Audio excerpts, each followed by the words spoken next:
आपण पाहत आहात कल्याण बुलेटिन।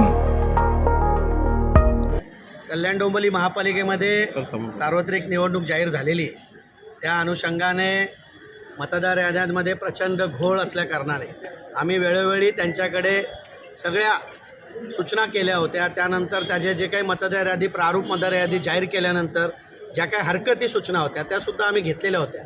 परंतु प्रत्येक प्रभाग क्षेत्रामध्ये आयुक्तांनी आदेश दिल्यानंतर निवडणुकीच्या आयुक्तांनी आदेश दिल्यानंतर सुद्धा अजूनही काही प्रमाणात तो घोळ आहे। याच्यासाठी आज एक शिष्टमंडळ शिवसेनेचं कल्याण डोंबिवली महापालिकेचे आमचे आमदार राजेश मोरे साहेब असतील, जिल्हाप्रमुख अरविंद मोरे साहेब असतील, इतर सर्व शहरप्रमुख निलेश शिंदे असतील, महेश गायकवाड साहेब असतील, रवी पाटील असतील, नितीन पाटील असतील, संजय पाटील असतील, अशी सगळी मंडळी आमची या ठिकाणी आज भेट घ्यायला आलेली आहे।